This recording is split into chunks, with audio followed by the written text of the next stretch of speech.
Pues bueno, ahora sí, entramos en materia. ¿Es o no es el fin del mundo? ¿Qué es lo que estamos viviendo ahorita? Hay mucha especulación y muchas personas no han resistido la tentación de poder empezar a ponerle asteriscos apocalípticos a todo lo que sucede, sobre todo el coronavirus, los problemas mundiales, los problemas económicos, las amenazas de guerra entre naciones y todo esto. Y muchos dicen que este es el fin del mundo. Muchos dicen que aquí se acabó la creación, que dentro de poco habrá una guerra mundial y todos vamos a salir corriendo, nos van a caer unos misiles nucleares y que todo se va a terminar. Pues bueno, no es exactamente así. Y quiero que usted me acompañe a la luz de la Escritura para que podamos comprender qué es lo que está sucediendo, en qué etapa estamos y qué es lo que debemos esperar. Y por supuesto, al final, dar los pasos de fe requeridos para poder asegurarnos de estar en la presencia de Dios. Así que es muy, muy importante que todos pongan atención a lo que vamos a decir, y si usted tiene algún pariente o amigo ahí cercano, vaya a traerlo, porque es necesario que escuche este mensaje, porque es necesario que comprendan qué es lo que sucede y que también no se dejen llevar por expositores o por algunas personas que se llaman profetas y que sencillamente no se basan en la palabra de Dios. No pretendo tener la verdad absoluta, esa sola la tiene el Señor, pero vamos a ir a leer la Biblia, que es a donde está realmente la guía perfecta para todos los seres humanos. Hemos tomado como texto base Mateo capítulo 24, y yo le pido que tome su Biblia, ahí donde usted está, Mateo capítulo 24, versículos del 3 al 8, y dice la Escritura: y estando él sentado en el monte de los olivos, los discípulos se le acercaron aparte diciendo: dinos, 3 preguntas le hicieron ahí al Señor, dinos, ¿cuándo serán estas cosas? ¿Qué señal habrá de tu venida y del fin del siglo? 3 preguntas en una que le hacen sus discípulos al Señor Jesucristo. Y él respondiendo, versículo 4, respondiendo Jesús les dijo: mirad que nadie os engañe, porque vendrán muchos en mi nombre diciendo yo soy el Cristo, y a muchos engañarán. Y oiréis de guerras y de rumores de guerras, mirad que no os turbéis, porque es necesario que todo esto acontezca, pero aún no es el fin. Porque se levantará nación contra nación y reino contra reino, y habrá pestes y hambres y terremotos en diferentes lugares. Versículo 8, subráyelo en su Biblia. Y todo esto será principio de dolores. Entonces, aquí vamos a empezar a aclarar rumores. Aquí vamos a procurar a través de la Escritura a darle a usted una guía exacta de qué es lo que está sucediendo. No pretendo que esta predicación o este mensaje sea un mensaje puramente escatológico, y no vamos a tener oportunidad de ir a todititos los detalles del Apocalipsis y de Daniel y de Mateo 24, porque no nos alcanzaría el tiempo. Le invito, si usted quiere, a conocer todos los detalles, a poder entrar a nuestro sitio de la Iglesia Cristiana Josué en el canal de YouTube, o que pueda descargar la aplicación. Nuestro pastor Lisandro ha estado dando conferencias muy detalladas, algunas de ellas de 1 hora o un poco más, en donde nos da cada detalle de cuál es el simbolismo de cada cosa en el Apocalipsis y en el libro de Daniel. Así que si usted quiere un poco más de detalles y quiere ir realmente al punto y a la coma, entre. Ahí tenemos cualquier cantidad de temas que a usted le pueden interesar acerca de todos los detalles específicos de lo que sucede. En esta oportunidad he sentido de parte de Dios que lo que el pueblo necesita es al grano. ¿Qué estamos viviendo ahorita? ¿Se va a terminar el mundo? ¿No se va a terminar el mundo? ¿Qué es lo que viene después de esta pandemia, de los problemas económicos, de las guerras y rumores de guerras? ¿En qué nivel estamos? ¿Me voy a ir al cielo o no me voy a ir? ¿Y qué es lo que viene? Y todo eso es lo que vamos a tratar de ver en los próximos minutos. Por eso he dividido este estudio en 4 partes. La primera vamos a hablar acerca de los imperios; la segunda, del principio de dolores; la tercera, del arrebatamiento; y la cuarta, de la gran tribulación. Así que ponga atención y después vamos a irnos ubicando en qué punto estamos. Quisiera que me acompañara el libro de Daniel capítulo 2. Y vamos a iniciar con el primer tema, que son los imperios, según la profecía de Daniel. El libro de Daniel debe ser estudiado junto al libro de Apocalipsis, porque se complementan entre sí. El libro de Daniel es uno de los libros en los cuales encontramos muchas profecías no cumplidas todavía. Muchas ya se cumplieron, pero otras no, y estas se enlazan con lo que va a suceder también en el Apocalipsis. El Apocalipsis, su traducción es la revelación o el porvenir, y es por eso que la ciencia que estudia el porvenir se llama escatología. Es el estudio del porvenir. El Apocalipsis como tal no ha sucedido todavía. Eso es lo que estamos esperando que suceda los creyentes en Cristo y los que consideramos la palabra de Dios perfecta palabra de Dios. Entonces, en el capítulo 2, de los versículos 28 al 45, vemos a Daniel haciendo una interpretación de un sueño al rey Nabucodonosor, rey de Babilonia, del imperio babilónico en ese momento. Y vamos a leer la porción, pero yo quiero que usted vea cómo se va configurando esto. Y por eso en esta porción vamos a ver primero la introducción a la profecía y después la interpretación del sueño como tal, para que vea usted a dónde vamos a enlazar el pasado con el futuro. Entonces, veamos Daniel 2 del 28 al 30, dice la Biblia. Pero hay un Dios en los cielos, el cual revela los misterios, y él ha hecho saber al rey Nabucodonosor lo que ha de acontecer en los postreros días. He aquí tu sueño, y las visiones que has tenido en tu cama. Estando tú, oh rey, en tu cama, te vinieron pensamientos por saber lo que había de ser en lo porvenir. Y el que revela los misterios te mostró lo que ha de ser, y a mí me ha sido revelado este misterio, no porque en mí haya más sabiduría que en todos los vivientes, sino para que se dé a conocer al rey la interpretación y para que entiendas los pensamientos de tu corazón. Esto es el motivo por el cual el Señor decidió revelarse al pueblo de Israel a través de Nabucodonosor. Recuerden que él era el rey de Babilonia, no era un rey hebreo. Recuerden que él había invadido a los hebreos y se los había llevado para su lugar, a su nación, a su pueblo, del otro lado del desierto, y ellos estaban presos ahí. Y Dios utilizó a este hombre, que no era hebreo, para hacerle ver cuál era el porvenir, lo que iba a suceder, no solo en ese momento de la historia, sino también en un momento futuro de nuestra historia, y utilizó a Daniel, un hebreo, para poder interpretar ese sueño. Y esto es todo lo que ustedes acaban de leer en esta porción, es los motivos de la profecía. Pero es importante que notemos que dice, estando tú, oh rey, en tu cama, te vinieron pensamientos por saber lo que había de ser en lo porvenir. Y esto es lo que hablábamos hace un rato. Está proyectado al futuro, aunque algunas o parte de esta profecía y de este sueño se cumplieron en esta época. Ya lo vamos a ver un poco más adelante. Entonces, vamos a irnos ahora a la segunda parte de esta porción y vemos cómo es la interpretación del sueño, que es una profecía presente y profecía futura. Versículos 32 al 45. La cabeza de esta imagen era de oro fino, su pecho y sus brazos de plata, su vientre y sus muslos de bronce, sus piernas de hierro, sus pies en parte de hierro y en parte de barro cocido. Estabas mirando hasta que una piedra fue cortada, no con mano, e hirió a la imagen en sus pies de hierro y de barro cocido, y los desmenuzó. Entonces fueron desmenuzados también el hierro, el barro cocido, el bronce, la plata y el oro, y fueron como tamo de las eras del verano, y se los llevó el viento sin que de ellos quedara rastro alguno. Mas la piedra que hirió a la imagen fue hecha un gran monte que llenó toda la tierra.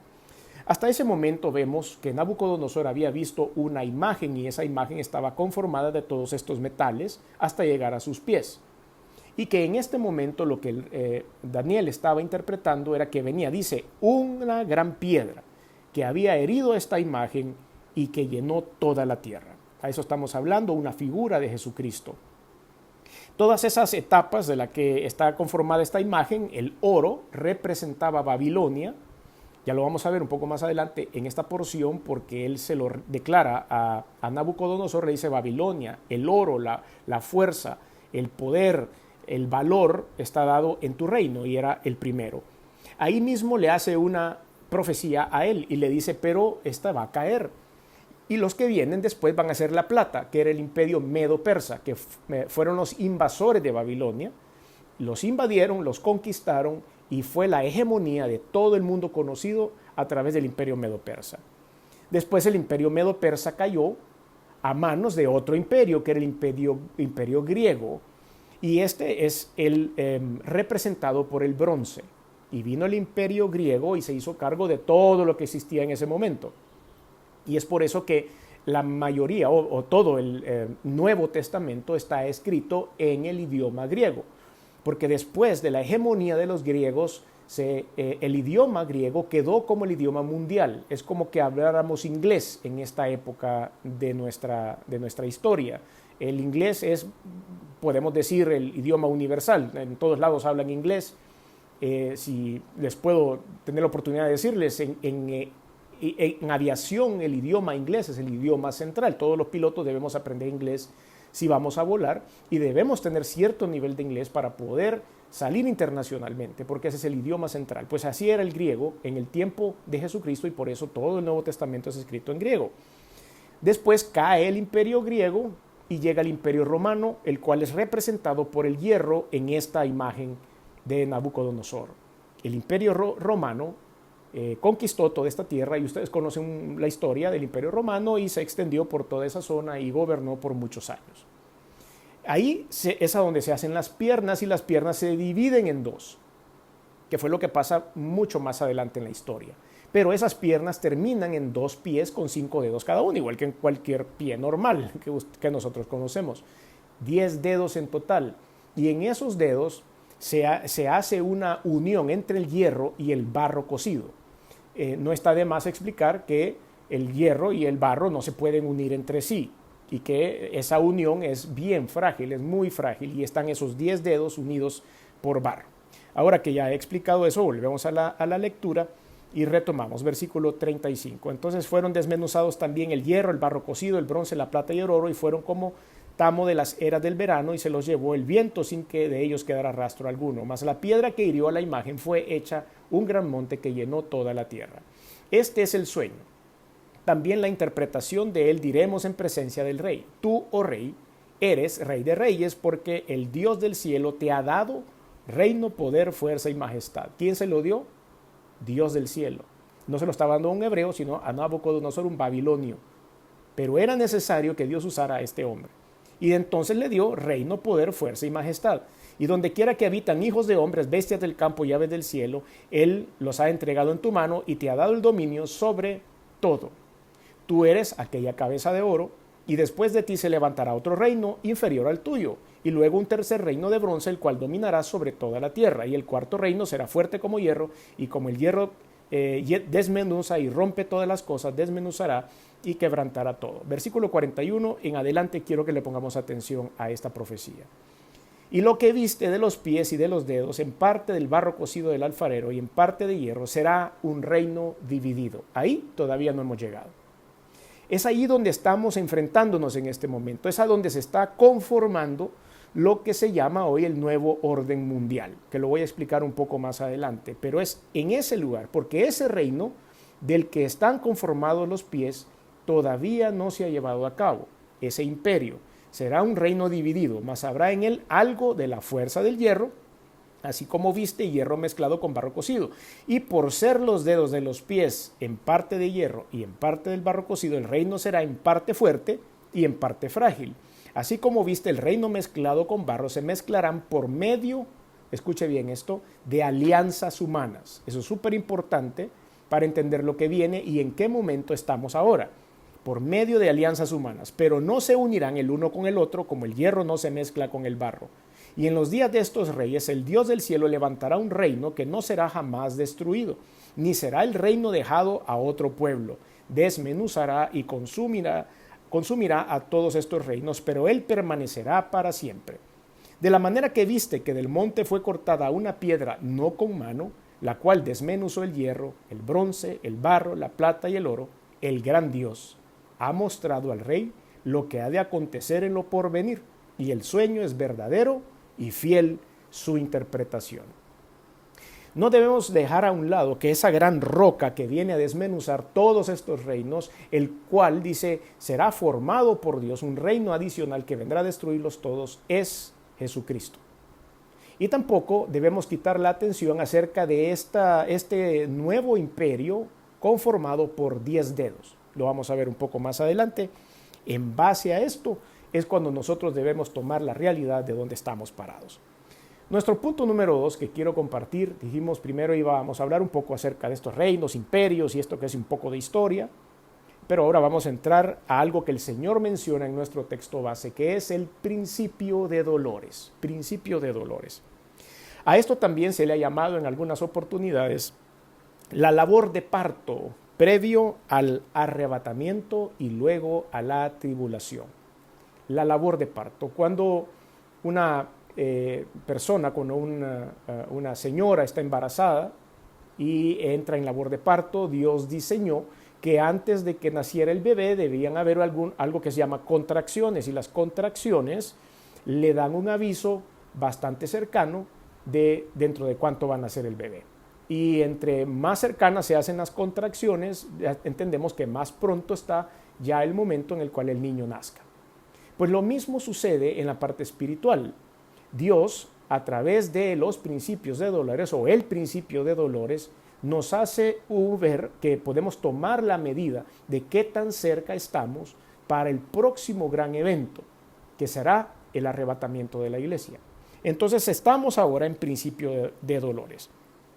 Es necesario que usted esté atento en este momento de la historia a la Biblia, a las noticias, a los noticieros, a los periódicos digitales, y que usted esté enterado de no solo lo que está pasando aquí y las cifras de fallecidos, muy lamentable, de este coronavirus, sino que también permanezca alerta a lo que está pasando en otros lados del mundo, para que usted y yo podamos ir comparando lo que Dios dice versus lo que está sucediendo. Uno de nuestros faros para saber en qué momento va a venir el Señor Jesucristo por nosotros es Israel. Siempre tenemos que estar atentos a las noticias de Israel. Pero tenemos que ser muy precavidos en cuanto a poder estar acá sentados en este momento transmitiendo una palabra que va a infundir temor o va a confundir a la gente. No debemos caer en la tentación de hablar temas apocalípticos si no estamos seguros que el principio de dolores efectivamente se está llevando a cabo. Han habido muchas tentaciones a lo largo de la historia. Por ejemplo, allá por 1945 al 47, con Hitler, todo el mundo pensaba que todas las situaciones habían llegado a su punto máximo y que el anticristo ya había nacido, estaba luchando en contra de Israel y que Jesucristo estaba a las puertas. Y creo, asumo, pues algunos no vivimos en esa época, pero algunos predicadores debieron haber dicho, hoy sí, este es el principio de dolores y ya nos vamos y Jesucristo viene por nosotros y esto y lo otro. Después sucedió el año 2000 con el Y2K o aquello del cambio de milenio y pensamos que las computadoras se iban a volver locas y que probablemente íbamos todos a perder el trabajo y el mundo se iba a detener. Después vinieron los ataques del 9/11 en los Estados Unidos y pensamos que la hegemonía de otras religiones se iba a sobreponer sobre el resto del mundo. Y ahora tenemos una pandemia con unas grandes consecuencias económicas. Y siempre como que hemos tenido la tendencia a decir, ahora sí, esto es. Tenemos que ser precavidos. Hace algunos años el presidente Barack Obama en los Estados Unidos durante su administración ha sido uno de los pocos presidentes que le dio la espalda a Israel. En un momento dado, él decidió retirarles el apoyo. Esa fue una gran campanada para muchos que estamos esperando los grandes eventos mundiales para poder tomar una medida de cuándo viene el Señor Jesús por nosotros. Pero no pasó nada en ese momento. Llegó el siguiente presidente y volvió a restablecer las relaciones con Israel. Cuando Estados Unidos, el aliado número 1 de Israel, le dio la espalda, dijimos, ahora sí, ¿qué más se va a desencadenar? Ahora van a aprovechar todos los pueblos que tienen algo en contra de Israel, lo van a invadir y van a pasar muchas cosas y no sucedió nada. Por eso tenemos que ser muy precavidos porque no queremos meterle temor al pueblo infundado, pero sí le queremos poner en la mente y en el corazón al pueblo de Dios que estén muy atentos a lo que sucede y sobre todo que estemos preparados. ¿Cómo vamos a estar preparados? Lo vamos a ver más adelante. Por eso no se vaya ni se desconecte. porque es importantísimo que el pueblo de Dios esté listo, porque hay algo que sí puede suceder en cualquier momento, y es lo que vamos a aprender a continuación. Entonces, primero tenemos que estar atentos al cambio geopolítico, al surgimiento de un nuevo imperio. Y para esto Jesús advierte algunos detalles en el principio de dolores, que es nuestro texto base. De nuevo lo leo, Mateo 24, versículos del 3 al 8. Y estando él sentado en el monte de los olivos, los discípulos se acercaron aparte diciendo lo que usted y yo le preguntaríamos a Jesucristo si estuviéramos sentados con él. ¿Cuándo serán estas cosas? ¿Qué señal habrá de tu venida y el fin del siglo? Respondiendo Jesús le dijo, mirad que nadie os engañe, porque vendrán muchos en mi nombre. Esa es una de las características que encontramos en esta época. Dije hace un rato, muchos se aprovechan para infundir miedo. Muchos se aprovechan para lucrarse acerca de una falsa profecía. Por eso tenemos que tener cuidado, porque el Señor Jesucristo nos lo dice. Muchos vendrán en mi nombre diciendo yo soy el Cristo, y a muchos engañarán. Y oiréis de guerras y rumores de guerras. Eso lo estamos oyendo todos los días en la radio. Estados Unidos queriendo pelear con China, China con Estados Unidos, Corea del Norte con Corea del Sur. En el Medio Oriente todos se ofrecen guerra a cada momento. Estamos como que estuviéramos pendientes de un hilo en todo el tiempo con la paz mundial. Y después dice, guerras y rumores de guerras, mirad, no os turbéis, porque es necesario que todo esto acontezca, pero aún no es el fin. Porque se levantará nación contra nación, eso lo estamos viendo, reino contra reino, eso lo estamos viendo, y habrá pestes y hambres y terremotos. Todo eso lo estamos viendo. Hace poco tuvimos acá, en medio de la cuarentena, una tormenta tropical, y en esos mismos días de la tormenta tropical tembló 2, 3 o 4 veces, algunos temblores sensibles a la gente. Entonces la gente se alborotó diciendo, hoy sí, se acabó el mundo. No, el mundo no se acaba ahí. No está así en la película de Dios. Para eso hay que conocer la palabra de Dios. Para eso hay que saber interpretar el Apocalipsis. En diferentes lugares, y todo esto será principio de dolores. Entonces, la primera parte de esto quiere decir que estamos en principio de dolores. Ahorita el mundo, la creación, está en las contracciones. Y si las contracciones se van uniendo y la cosa se pone más difícil y no hay épocas de paz y y los rumores de guerra siguen y las pestes siguen adelante y no hay manera de que nosotros podamos volver a una normalidad, quiere decir que el principio de dolores está en su apogeo. Y eso es muy importante para la iglesia cristiana. Nosotros estamos comparando lo que está sucediendo versus las palabras de Jesucristo y nos damos cuenta que estamos en el principio de dolores. Esta es una alerta para el pueblo de Dios. Punto número 3 que voy a compartir con ustedes es el arrebatamiento de la iglesia. Y con esto yo sé que voy a entrar en alguna polémica con algunas posiciones teológicas, porque hay varias posiciones teológicas. La gran tribulación, de la cual se ha hablado mucho, depende del texto que usted lea de algún teólogo o algún intérprete bíblico, puede encontrar que la gran tribulación es antes del arrebatamiento, que la gran tribulación es después del arrebatamiento o al final del arrebatamiento. O sea que nosotros vamos a vivir la gran tribulación, o no la vamos a vivir, o a medio la vamos a vivir. Hay para todos los gustos.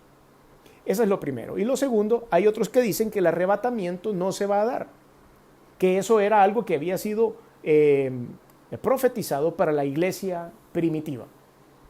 Me quiero tomar la libertad hoy, no de entrar en polémica, ni entrar en una discusión con nadie. Lo único que le voy a decir es lo siguiente. Si consideramos estar en el principio de dolores y el arrebatamiento de la iglesia es mañana, ¿usted qué pretende? ¿Esperar y decir, no, yo no me quisiera ir, mejor me voy a la mitad de la tribulación? O no, yo quisiera ver la tribulación para ver cómo es la cosa, irme al final de la tribulación. ¿Qué quiere? O decir, no, esto no es principio de dolores, o miren, la tribulación va a ser después o antes. Porque Juan Calvino dijo en sus escritos, este es el momento de salvarse, este es el momento de correr por su vida, no por plantarse en defender si Calvino tenía o no tenía la razón, si Arminio tenía o no tenía la razón, si Zwinglio tenía o no tenía la razón. No he venido aquí ahora a discutir si la salvación se pierde o no se pierde, si Calvino tenía o no tenía razón. Estoy aquí para advertirle que estamos en principio de dolores. Y si usted quiere vivir una vida pensando de que la salvación no se pierde y que usted ya hizo su oración y que puede hacer cualquier tipo de pecados y vivir cualquier tipo de vida, porque don Calvino le dijo que no se pierde y si arriesga a no irse en el arrebatamiento es cosa suya.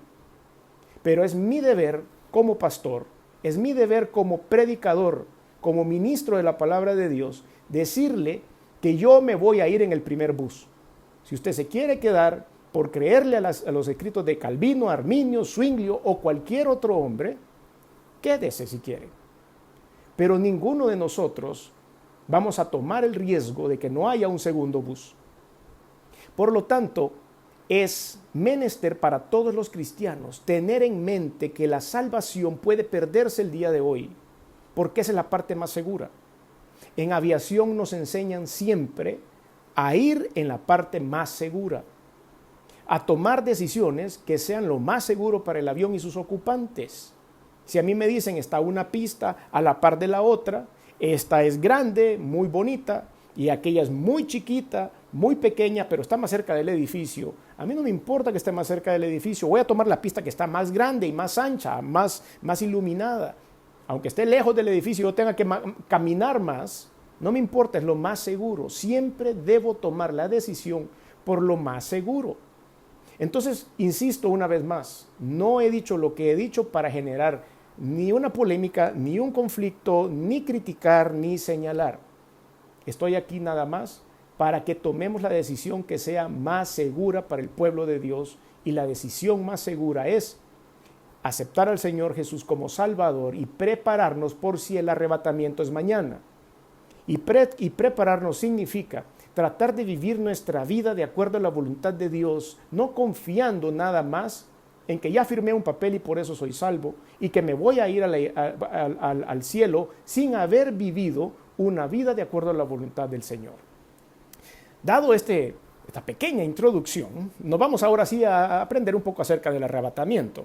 Y vamos a ver al menos 4 puntos sobre esto. Descripción del evento, atención a los detalles presentes antes del arrebatamiento, el orden en el que se va a dar este evento y cómo Dios ha confirmado en la Biblia de que esto va a suceder. De esta manera también, porque hay algunas personas, algunos teólogos y también algunas personas de la iglesia evangélica que no creen en el arrebatamiento de la iglesia. Yo no uso la palabra rapto, porque la palabra rapto no existe en la Biblia, no está escrita en la Biblia. Y muchos teólogos, cuando estudiamos en el seminario de teología, usan la palabra rapto. Yo prefiero usar arrebatamiento porque esta palabra sí está en la Biblia y significa lo mismo. Esta palabra arrebatamiento viene del griego harpazo, que significa arrebatar en forma súbita. Y en la Biblia ya hay un antecedente de que estas cosas sucedieron. Hay algunas en el Antiguo Testamento y otras en el Nuevo. Por falta de tiempo no puedo leerles cada una de las historias, pero yo le animo a que usted lo lea. Por ejemplo, Enoc. Dice la palabra de Dios que Enoc fue traspuesto, fue tocado, dice, fue tomado para no ver muerte. Enoc no se murió, sino que fue traspuesto a los cielos. Lea la historia de Enoc y usted se va a dar cuenta cómo terminan los días de Enoc. Lo mismo pasó con Elías. ¿Recuerda usted? Eliseo estaba viéndolo irse en un torbellino, en un carro de fuego. No vio muerte. Fue tomado también y sus cuerpos no han sido encontrados. En el Nuevo Testamento podemos encontrar 2 diferentes a Jesucristo, porque Jesucristo también en su ascensión, él ascendió delante de los discípulos. Pero también podemos ver a Felipe cuando le está platicando acerca de Dios y leyendo la palabra de Dios al eunuco etíope, y fue trasladado de un lugar a otro sin haberse movido en nada, sino que fue traspuesto de un lugar a otro, y se usa la misma palabra, Hechos 8:39. Y después el apóstol Pablo describe que fue tomado en el espíritu al tercer cielo, 2 Corintios 12:2. Y usted lo puede leer ahí, que fue llevado en el espíritu al tercer cielo y que él estuvo ahí y vio cosas sublimes y maravillosas y después regresó. Señores, damas y caballeros, hermanos y hermanas, estamos siendo bombardeados por todos lados acerca de los alienígenas. Siempre lo digo porque me da risa cuando veo tantos programas acerca de esto.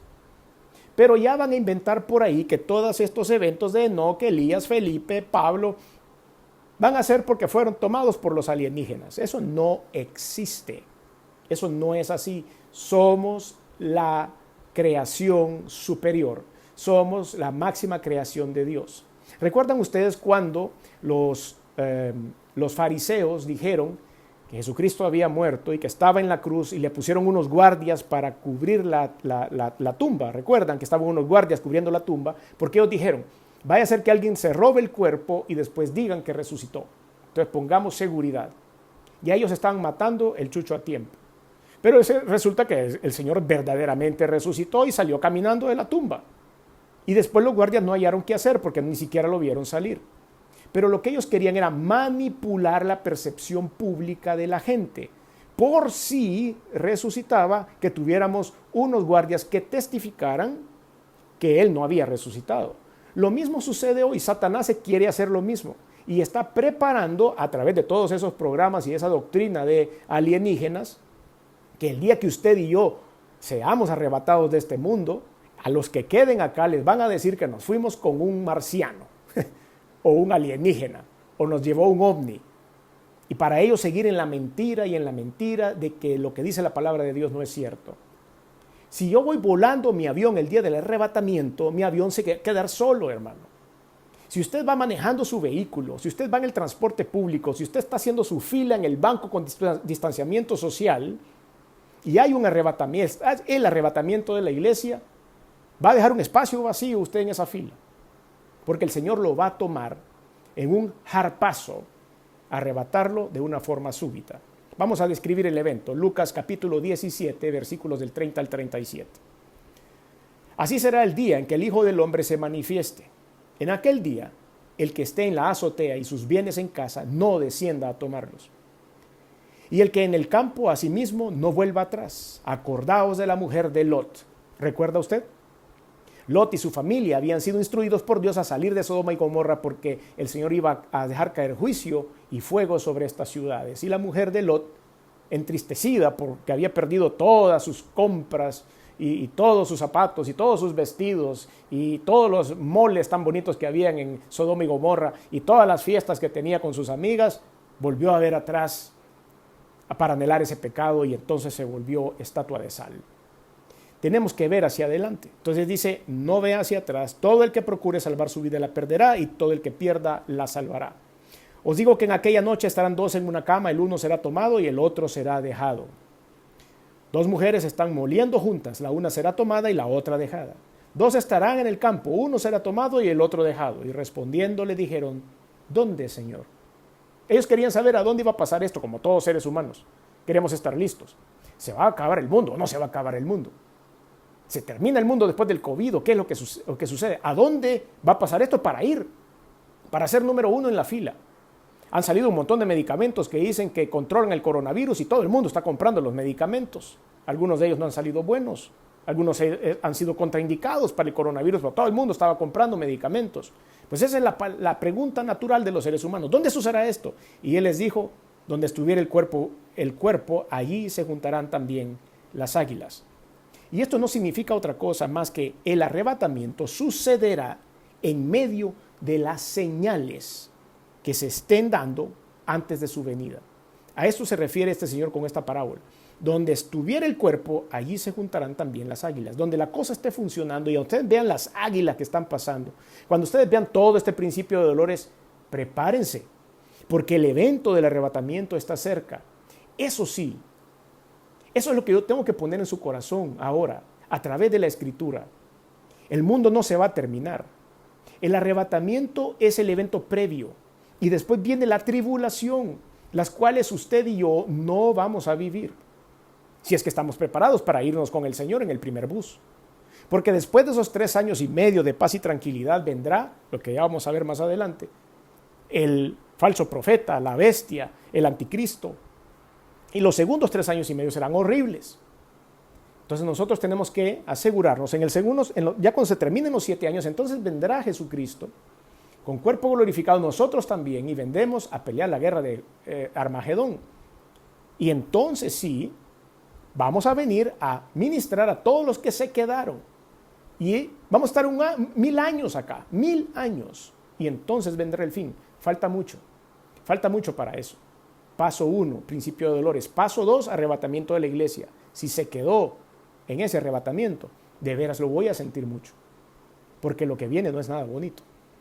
Veamos los detalles presentes para el arrebatamiento. Mateo 24, siempre, volvamos al texto base, 32 al 44.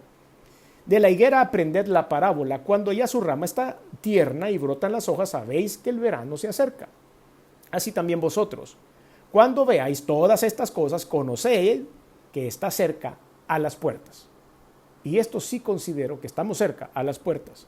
De cierto os digo que no pasará esta generación hasta que todo esto acontezca. El cielo y la tierra pasarán, pero mis palabras no pasarán. Pero el día y la hora nadie sabe, ni aun los ángeles de los cielos, sino solo mi Padre. Que es la siguiente gran pregunta que nos hacemos todos. ¿Dónde va a ser?, le preguntaron los discípulos. ¿Dónde está el cuerpo muerto y están las águilas? Ahí va a ser. ¿Cuándo es que viene el Señor Jesucristo? Nadie lo sabe. El arrebatamiento puede ser ya, o dentro de 5 minutos, o dentro de 10 minutos, o mañana, o pasado, o dentro de 1 año, o dentro de 2. No lo sé. Yo no se lo puedo decir porque solo el Padre lo sabe. Él tiene el botón de emergencia y lo va a presionar en el momento que el arrebatamiento se dé, y el que va a tomar esa decisión es el Señor. Por eso también subrayo, no se deje engañar. No hay ningún ser humano sobre la faz de la tierra que conoce, primero, ni la fecha ni la hora del fin del mundo, porque ya le expliqué hasta dónde va a ser, y segundo, ni la fecha ni la hora del arrebatamiento. Es por eso que muchos han hecho el ridículo diciendo, hoy sí, preparémonos porque va a haber una pandemia mundial y va a venir el Señor y el arrebatamiento y vendan sus cosas y todo. Ahí hemos visto varias iglesias, noticias en el mundo sobre esto. Fraude completo, porque nadie sabe. Dios no se lo va a revelar a un ser humano. Dios va a venir de repente. ¿Por qué? Por esto. 37. Mas como en los días de Noé, así será la venida del Hijo del Hombre. Porque como en los días antes del diluvio estaban comiendo y bebiendo, casándose y dándose en casamiento, hasta el día en que Noé entró en el arca, y no entendieron hasta que vino el diluvio y se los llevó a todos, así será también la venida del Hijo del Hombre. Entonces estarán 2 en el campo, y el uno será tomado y el otro será dejado. 2 mujeres estarán moliendo en un molino, la una será tomada y la otra será dejada. Velad pues. Esta es la parte principal, ese es su trabajo y el mío en medio de toda esta crisis. Velad pues, porque no sabéis a qué hora ha de venir vuestro Señor. ¿Qué significa velad? Estar atentos de lo que está pasando a su alrededor.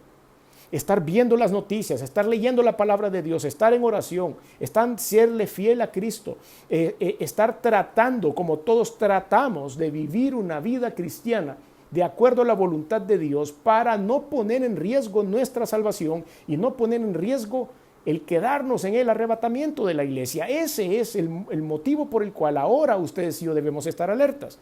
Velad pues, porque no sabéis a qué hora ha de venir vuestro Señor. Pero sabed esto, que si el padre de familia supiese a qué hora el ladrón habría de venir, velaría y no dejaría minar su casa. Por tanto también vosotros estad preparados, porque el Hijo del Hombre vendrá a la hora que no pensáis.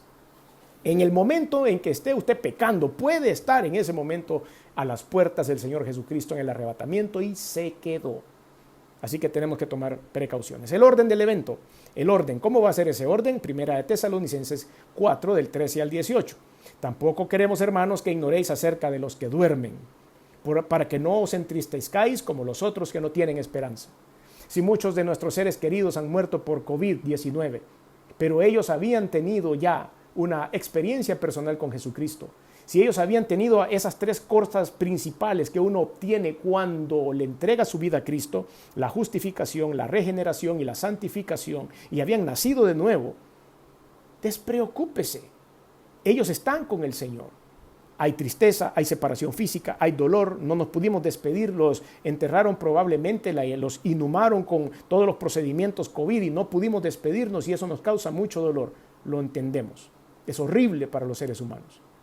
Pero por otro lado nos queda la tranquilidad y la paz de que ellos tienen esperanza y ellos van a resucitar primero en el arrebatamiento. Para que no os entristezcáis como los otros que no tienen esperanza. ¿Quiénes? Los que no tienen a Cristo. Porque si creemos que Jesús murió y resucitó, así también traerá Dios con Jesús a los que durmieron en él. Por lo cual os decimos esto en palabra del Señor, que nosotros que vivimos, que habremos quedado hasta la venida del Señor, no precederemos a los que durmieron. Porque el Señor mismo con voz de mando, con voz de arcángel y con trompeta de Dios descenderá del cielo, y los muertos en Cristo resucitarán primero, luego nosotros, los que vivimos, los que hayamos quedado, seremos arrebatados, ahí está la palabra, harpazo, juntamente con ellos en las nubes para recibir al Señor en el aire. Y así estaremos siempre con el Señor, por tanto, alentados los unos a los otros con estas palabras. ¿Dónde se confirma este evento en la palabra de Dios? 1 Corintios 15, del 51 al 52. Dice la palabra: He aquí os digo un misterio, no todos dormiremos, pero todos seremos transformados. En un momento, en un abrir y cerrar de ojos, a la final trompeta, porque se tocará la trompeta, los muertos serán resucitados incorruptibles y nosotros seremos transformados. Esa trompeta, no voy a entrar en mucho detalle, como les dije, porque tengo todavía un par de temas más que tocar en este mensaje, es la trompeta final, cuando el Señor está llamando a su equipo. Habían diferentes tonos de trompeta, diferentes melodías que se podían tocar, así como en el ejército, y el Señor tocará la trompeta de la reunión. Número 4, la gran tribulación. ¿Qué es esto de la gran tribulación? Vamos a hablar acerca del anticristo, de la gran ramera, el nuevo orden mundial y del sufrimiento. Quiero que me acompañe. Vamos a ver esto.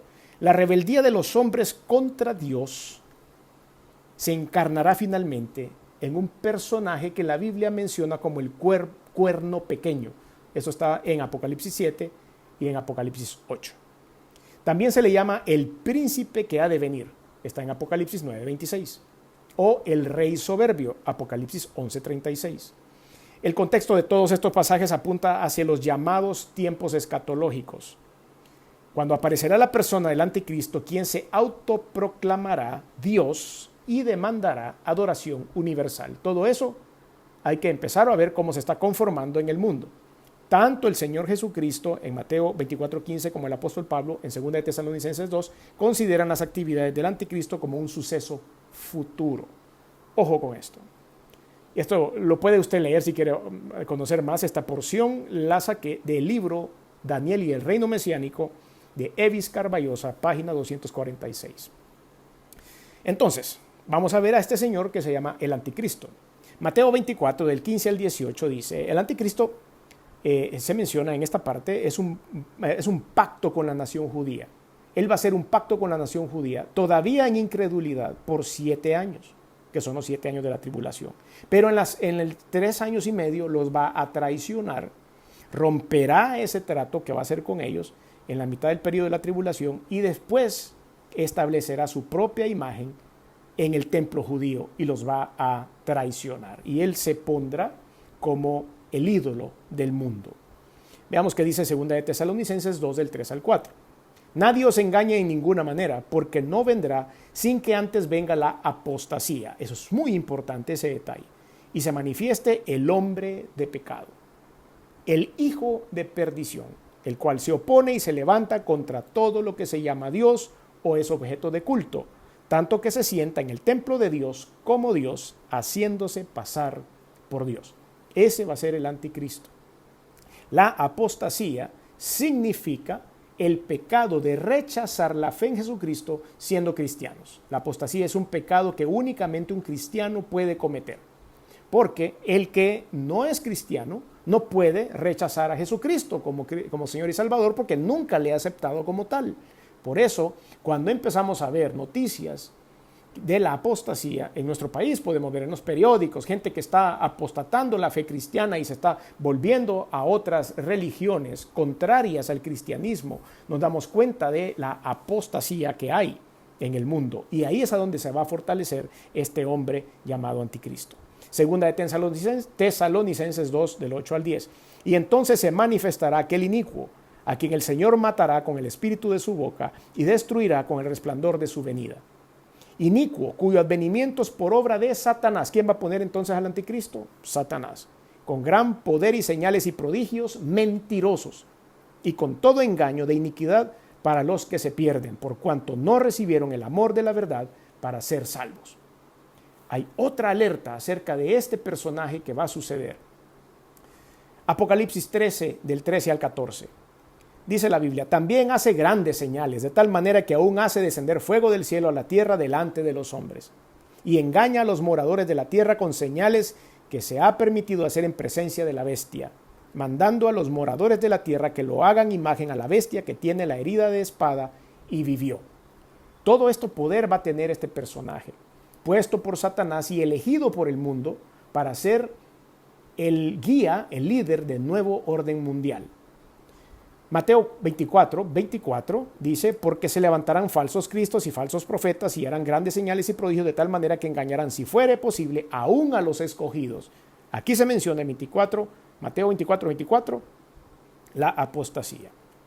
La gran ramera, tengo que ir corriendo un poco porque esto está muy interesante, pero tengo algún tema que todavía compartir. La gran ramera y el nuevo orden mundial, que es el que vamos a explicar ahora. Son dos cosas diferentes. Una es un orden político y la otra es un orden religioso. Hemos escuchado en las últimas décadas el interés que hay en muchas religiones de poderse unir en una sola religión, de hacer un sincretismo religioso para evitar guerras entre posiciones teológicas o entre posiciones religiosas. Han tomado algunos personajes en común. Por ejemplo, hubo una iniciativa de que Abraham fuera el personaje de adoración de todas las religiones porque estaba como un personaje importante en todas las religiones más grandes en el mundo, los cristianos, los judíos y los musulmanes. Y aparecía en sus libros sagrados, entonces adoremos a Abraham para que todos no nos molestemos la vida y no hagamos guerra unos con otros. Eso se llama sincretismo e idolatría. No vamos a participar de eso. Adoramos al verdadero Dios, adoramos al Señor de señores, adoramos a Jesucristo el Salvador. Somos guiados y ungidos por el Espíritu Santo. Y porque hay un solo Dios y un solo mediador entre Dios y los hombres, Jesucristo hombre, nadie más. Y eso es inamovible. El libro de Apocalipsis capítulo 17 versículos del 1 al 18. Vino entonces uno de los 7 ángeles que tenía las 7 copas y habló conmigo diciéndome, ven acá y te mostraré la sentencia contra la gran ramera, la que está sentada sobre muchas aguas. ¿Quién era la gran ramera o quién va a ser la gran ramera? Va a ser, porque no se ha cumplido esto, va a ser un movimiento religioso, del cual les estoy hablando, que finalmente se va a unir para darle apoyo a este personaje político sobrenatural, maravilloso, gran ídolo, gran líder que va a ser conformado, y ellos, este grupo religioso, se va a vender a la idolatría a este hombre. Este grupo religioso puede estar conformado por varias instituciones que se van a hacer una sola religión y van a apoyar espiritualmente, entre comillas, a este líder que va a resultar ser el anticristo. ¿A dónde se va a dar esto? ¿Y en qué momento? Bueno, dicen algunos teólogos que este nuevo imperio, los 10 dedos de hierro forjado con barro cocido, no es otra cosa que Europa. En Europa ahora está la Unión Europea, que por el momento son 27 países. Por lo tanto, esto no va a suceder mañana. Tendrían que salir 17 países de la Unión Europea para que esta Unión Europea fuera ese nuevo imperio. Paso número 1. Paso número 2, tendrían que recuperarse económicamente y llegar a ser una potencia, la cual no son en este momento. Tendría que bajar su poder Estados Unidos, China, que es una de las potencias que están saliendo en este momento, y Rusia. Si estos 3 imperios logran ahora quitar poder económico, quitar poder militar, y Europa tiene la oportunidad de subir, entonces vamos a ir viendo cómo esto se vuelve realidad. ¿Por qué decimos que Europa? Leamos lo que dice la Biblia. Y habló conmigo diciéndome, ven acá y te mostraré la sentencia contra la gran ramera. Así se refiere a este movimiento religioso. La que está sentada sobre muchas aguas, con la cual han fornicado los reyes de la tierra, y los moradores de la tierra se han embriagado con el vino de su fornicación. Y me llevó en el espíritu al desierto, y vi una mujer sentada sobre una bestia escarlata llena de nombres de blasfemia, que tenía 7 cabezas y 10 cuernos. Y la mujer estaba vestida de púrpura y escarlata y adornada de oro, de piedras preciosas y de perlas, y tenía en la mano un cáliz de oro lleno de abominaciones y de la inmundicia de su fornicación. Y en su frente un nombre escrito, un misterio: Babilonia la Grande, la madre de las rameras y de las abominaciones de la tierra. ¿Qué quería decir Babilonia la Grande? ¿Por qué se pronuncia ahí en el Apocalipsis, Babilonia? Justamente también en Babilonia fue dado la revelación del sueño que Daniel tradujo, que Daniel interpretó, es la palabra correcta. Y ahora vienen a decirle Babilonia la Grande. Bueno, resulta que este nombre lo sacan de la Torre de Babel. ¿Recuerdan ustedes la primera gran desobediencia hacia Dios? La primera insurrección hacia Dios se dio en la Torre de Babel, liderada por una mujer llamada Seramis, que era la mujer de Nimrod en aquel tiempo. Entonces, en ese momento se llamó la mujer de Babel. Y se dice de que se retoma ese evento de desobediencia, de idolatría y de insurrección contra Dios y se vuelve a hacer lo mismo, representado en esta gran ramera, esta organización religiosa, entre comillas, que se estaba rebelando en contra de Dios. Vi a la mujer que ebria de la sangre de los santos y de la sangre de los mártires de Jesús, y cuando la vi quedé asombrado con gran asombro. Me voy a saltar al versículo 9 y dice: esto para la mente que tenga sabiduría. Las 7 cabezas son 7 montes sobre los cuales se sienta la mujer, y son 7 reyes, 5 de ellos han caído. Uno es y el otro aún no ha venido, y cuando venga es necesario que dure breve tiempo. La única ciudad que está rodeada por 7 montes en Europa es Roma. Es el único lugar que tiene 7 montes que se mencionan en esta porción de la Escritura, que es a donde se va a sentar la gran ramera o probablemente el anticristo. Es necesario por eso tener los ojos abiertos a lo que va a estar sucediendo en los próximos meses, años, probablemente semanas, en lo que va a suceder tanto en Estados Unidos como en China, como en Israel, como en Rusia y por supuesto en Europa. En estos momentos, Italia fue uno de los países que fue más azotados por el coronavirus y va a tomar algún tiempo que él salga adelante. Por lo tanto, este evento, si usted me pregunta a mí, mi opinión personal, no la opinión de Iglesia Josué, no la opinión de un teólogo, no la opinión de la Biblia, mi opinión personal, tomará un tiempo todavía para que esto suceda. Sin embargo, le tengo una buena noticia. Usted y yo no vamos a ver esto. Usted y yo no estaremos cuando esto suceda, porque esto sucede en la tribulación, en el período de la tribulación. Y usted y yo, si hemos cuidado sanamente nuestra salvación eterna, vamos a ser arrebatados antes que empiece la tribulación. Ese es el descanso del cristiano. Aprendemos todo esto que va a suceder para cuidar nuestra salvación, porque si no, viene el sufrimiento. Y este es mi último punto. Apocalipsis capítulo 9, versículo del 3 al 6. Y del humo salieron langostas sobre la tierra, y se le dio poder como tienen poder los escorpiones de la tierra. Y se les mandó que no dañasen a la hierba de la tierra, ni a cosa verde alguna, ni a ningún árbol, sino solamente a los hombres que no tuvieren el sello de Dios en sus frentes. Y les fue dado no que los matasen, sino que los atormentasen 5 meses. Y su tormento era como tormento de escorpión cuando hiere al hombre. Y en aquellos días los hombres buscarán la muerte, pero no la hallarán. Ansiarán morir, pero la muerte huirá de ellos.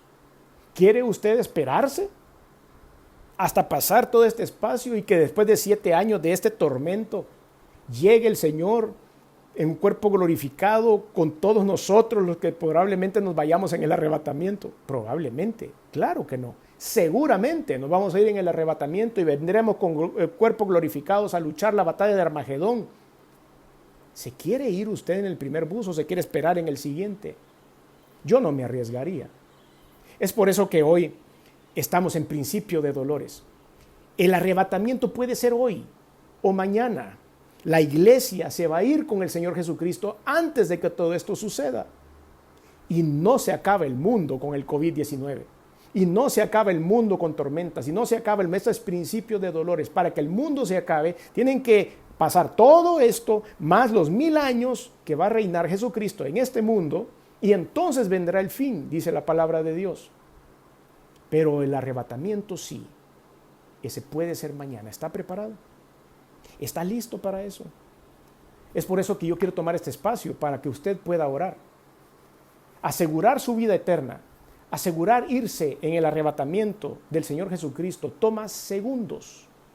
Es un trato que usted va a hacer con el Señor, le va a entregar su vida a Él en fe. Va usted a confiar en lo que el Señor Jesucristo hizo por usted, morir en la cruz, derramar su sangre, perdonarle sus pecados, resucitar al tercer día, gobernar desde los cielos ahora y haber dejado el Espíritu Santo en su interior para que usted sea salvo. Tan sencillo como eso, una oración que le va a costar 20 segundos, 30 segundos, pero que van a cambiar el resto de su vida eterna. Por eso le invito a que haga una oración ahí donde está, para asegurarse esa salvación eterna. Si usted no ha dado ese paso de fe, o no está seguro, o sencillamente usted se había desconectado de Dios y ya no está seguro si acaso usted pueda ser elegible para la gran tribulación, para la tribulación o para el arrebatamiento de la iglesia, pues es necesario que usted tome esa decisión hoy mismo y haga esta oración conmigo. Y diga: Señor Jesús, reconozco que soy pecador. Reconozco que he hecho algunas cosas que no han sido de tu agrado. Por lo tanto, Señor, quiero decirte que me arrepiento. Perdóname. Reconozco que viniste al mundo hecho hombre, que te colgaron en una cruz y que la sangre que derramaste ha servido para limpiar mis pecados. Reconozco que resucitaste al tercer día y estás sentado a la diestra de Dios. Por eso hoy abro mi corazón y te recibo en él como mi único y suficiente Señor y Salvador. Te doy gracias, Señor, por darme la oportunidad de ser salvo. Te doy gracias porque me has tenido amor, paciencia y misericordia. Gobiérname a partir de hoy, en el nombre de Jesús. Amén.